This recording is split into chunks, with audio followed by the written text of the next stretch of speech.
नमस्कार दोस्तों। इस वीडियो में हम लोग डिस्कस करेंगे कुछ पॉपुलर कंपनी के ऊपर जो करंट टाइम में एक ट्रेंडिंग स्टॉक भी बन चुके हैं। तो ट्रेंडिंग स्टॉक बनने के पीछे की वजह है कि कंपनी का Q4 रिजल्ट और साथ ही साथ कंपनी का फंडामेंटल्स भी काफ़ी ज़्यादा स्ट्रांग है। तो इस वजह से कंपनी शॉर्ट टर्म में बहुत ज़्यादा भाग चुकी है और इसी के साथ बहुत सारे रिटेल इन्वेस्टर्स को फोमो होना शुरू हो गया होगा कि कंपनी में अब जाकर इन्वेस्टिंग नहीं करें तो कंपनी छूट जाएगी, कंपनी बहुत ज़्यादा दूर तक भाग जाएगी। और ये सब स्टॉक ग्रीड लेवल पर जा पहुँचे हैं। और फिर इन्वेस्टिंग का बेसिक सा फंडा होता है कि किसी भी कंपनी में ग्रीड लेवल पर जाकर इन्वेस्टिंग नहीं करनी होती है। तो इस वीडियो में हम लोग सिर्फ और सिर्फ टेक्निकल्स के ऊपर बात करने वाले हैं, क्योंकि हम लोग ऑलरेडी जानते हैं कि इन सभी कंपनी का फंडामेंटल्स काफ़ी ज़्यादा अच्छा है और साथ ही साथ इन सभी कंपनीज में Q4 रिजल्ट भी काफ़ी ज़्यादा अच्छा देखने को मिला है। तो चलिए सबसे पहले चलते हैं एस्ट्रल पे। तो आज के दिन एस्ट्रल लगभग 6% की तेज़ी के साथ क्लोजिंग हुई है, लेकिन आज का जो टॉप बनाया था एस्ट्रल ने वो लगभग 8% की तेज़ी के साथ 1739.65 का बनाया था। और वहीं पे 5 दिनों के चार्ट देखें तो 5 दिनों में 8%, एक महीने में 16%, 6 महीने में 19%। और जब इसके बॉटम से कैलकुलेट करें तो बॉटम से कंपनी 30% तक भाग चुकी है। तो कंपनी शॉर्ट टर्म में इतना ज़्यादा भाग चुकी है कि इन सभी कंपनी में प्रॉफिट बुकिंग तो हर हाल में आने वाली है। और फिर करंट टाइम में ये सभी स्टॉक ओवरबॉट जोन पे भी जा पहुंचा है। तो चलिए इसके टेक्निकल्स पे चलते हैं। तो करंट टाइम में company 200 day, 50 day, 100 day, 20 day सभी मूविंग एवरेज के ऊपर ट्रेड कर रही है।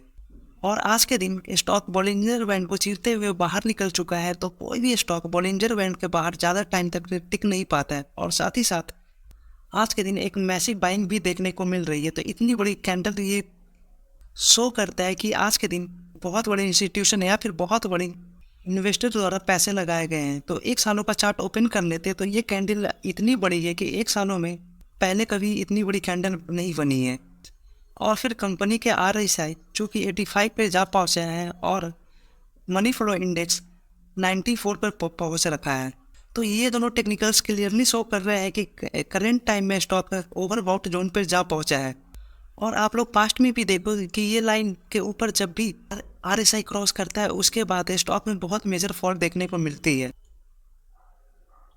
कंपनी का स्ट्रॉन्गेस्ट नियरेस्ट सपोर्ट जो देखने को मिल रहा है वो है 1600 रुपये। तो 1600 रुपये कंपनी में पास्ट टाइम में एक बहुत बड़ी रेजिस्टेंस देखने को मिली थी, जहाँ पर से स्टॉक बहुत बार फॉल हुआ था। करंट टाइम में ये लेवल एक स्ट्रॉन्ग सपोर्ट बन चुका है।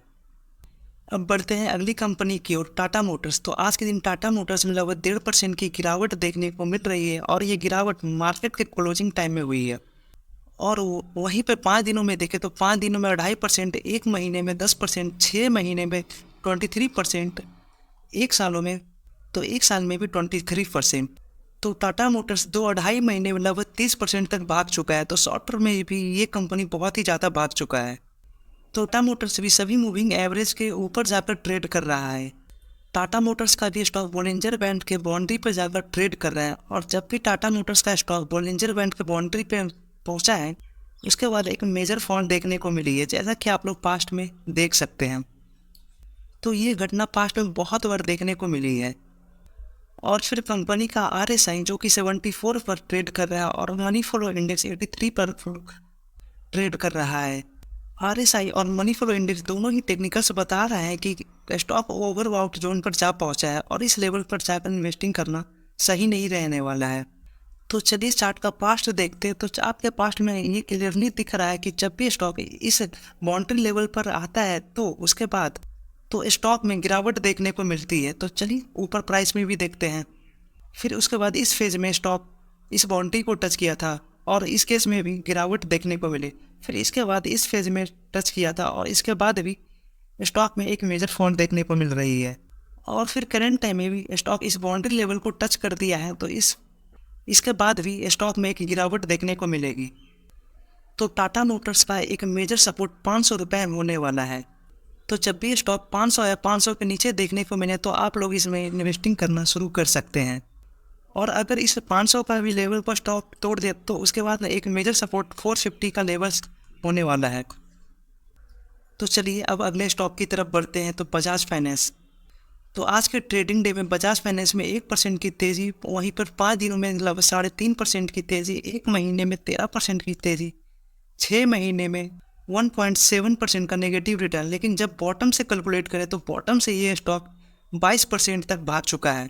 तो एक लार्ज कैप कंपनी होने के नाते इतनी बड़ी रैली इतने शॉर्ट टर्म में, तो इस केस में जनरली दो ही चीज़ होती है, या तो स्टॉक गिरता है या फिर स्टॉक कॉन्सनट्रेट हो जाता है। तो चलिए इस स्टॉक में क्या होता है इसके टेक्निकल्स पर जाकर देखते हैं।